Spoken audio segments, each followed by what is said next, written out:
बिस्मिल्लाहिर्रहमानिर्रहीम। देखें, दो सूरतें हैं मुश्किल हालात के आने की।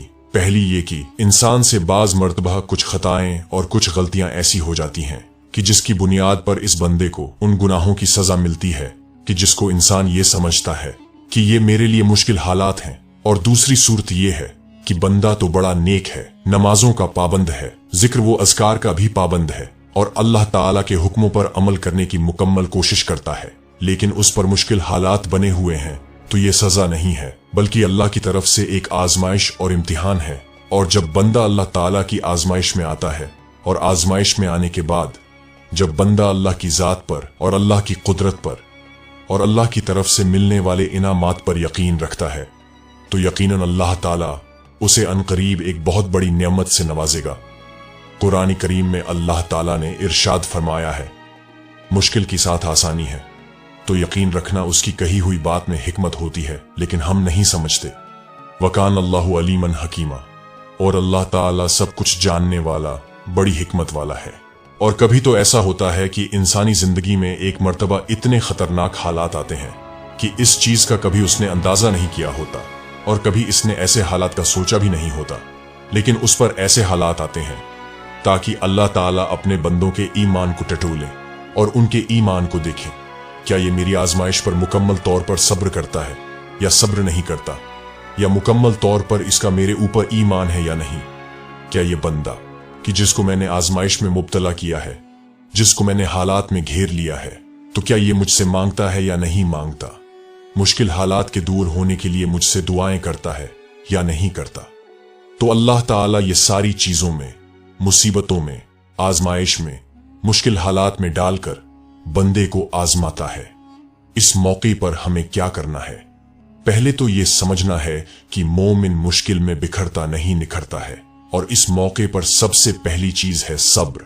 तो सब्र करें और अल्लाह पर भरोसा रखें। आपकी आंसुओं से भीगी हुई कोई भी रात और तकलीफ में गुजरा हुआ कोई भी दिन कभी रायगा नहीं जाता, क्योंकि जिंदगी का हर आसान और तकलीफ दह लम्हा अल्लाह पाक के किसी अजीम मंसूबे का हिस्सा होता है, जो कभी तो जल्दी समझ में आ जाता है और कभी इंतजार करना पड़ता है। हर सब्र की एक कहानी है और हर दुआ की एक मंजिल। कभी ये न सोचना कि तुम्हारा ये सब्र बगैर फल के ही रह जाएगा, और कभी ये गुमान न करना कि तुम्हारी दुआएं जाये हो जाएंगी। और खूब अच्छी तरह समझ रखें कि दुख, दर्द, तकलीफ अगर अल्लाह की नाराजगी होती तो नबियों को कभी न मिलती। ये एक नेमत है जो इंसान को अल्लाह का रास्ता बताती हैं। तो इसीलिए अगर आप किसी आजमाइश या तकलीफ से गुजर रहे हैं तो ये सोचकर सब्र कर लें कि आप अल्लाह के पसंदीदा बंदों में से एक हैं, क्योंकि वो अपने पसंदीदा बंदों को ही आजमाता है। और जब मामलात बहुत बिगड़ जाएं और हालात कंट्रोल में ना आए तो दिल पर हाथ रखिए और दिल की गहराई से पूरे यकीन के साथ इन अल्फाज को दोहराइए, व उफव्विज़ु अमरी इलल्लाह, मैं अपना मामला अल्लाह के सुपुर्द करता हूँ, वह तमाम बिगड़े काम संवार देगा इंशाअल्लाह। और जो बंदा सब्र कर लेता है, सब्र पर डटा रहता है, तो ऐसी अलामत और निशानी है कि अल्लाह ताला इस सब्र के बदले उसको बेहतरीन चीज अता करेगा। अल्लाह ताला उसको बेहतरीन इनाम से नवाजेगा। अल्लाह ताला उसकी कदर करेगा। अल्लाह ताला उसके सब्र की कदर करके उसको बेहतरीन अजर से नवाजेगा। दूसरी चीज कि जब बंदा मुश्किल हालात से गुजरता है या मुसीबतों में घिर जाता है, फिर उसे कोई जरिया या सबब भी नजर नहीं आ रहा होता, तो उस वक्त क्या करता है कि अल्लाह से ताल्लुक को मजबूत नहीं करता कि न नमाज से करीब है, न जिक्र वो अज़कार से करीब है, बल्कि नमाज से भी दूर हो गया और जिक्र वो अज़कार से भी दूर होता चला गया।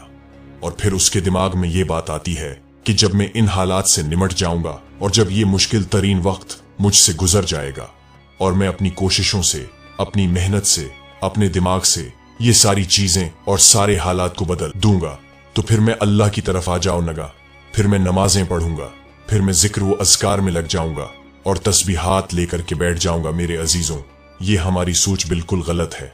मुश्किल वक्त है और मुश्किल तरीन वक्त में अल्लाह से मांगना गोया कि ये मुश्किल हालात को खत्म करने का एक बेहतरीन जरिया है। मुश्किल तरीन वक्त में अल्लाह के जिक्र को न छोड़ना और अल्लाह के जिक्र को करते रहना और अल्लाह को याद करते रहना कि हमारे लिए मुश्किल वक्त में जब हमारे साथ कोई ना हो, उस वक्त अल्लाह हमारे साथ होता है اور جب زبان و دل ذکر الہی سے تر ہوں اور دل اللہ پر بھروسہ کر لے تو زندگی کی سختیاں انہیں نقصان نہیں پہنچا سکتے، کیونکہ خلوت میں آنسوؤں سے چہرہ تر کرنے والے اور جلوت میں اپنی مسکراہٹ سے زندگی کا خیر مقدم کرنے والے لوگ ہی رب العالمین کے پسندیدہ ہیں، اور ہر مشکل میں رب ان کے لیے کافی ہے۔ تو دو چیزیں ہو گئیں، ایک تو صبر، جس شخص نے صبر کر لیا تو سمجھ لو کہ وہ کامیاب ہو چکا، اور دوسرا مشکل وقت میں اللہ کو یاد کرتے رہنا۔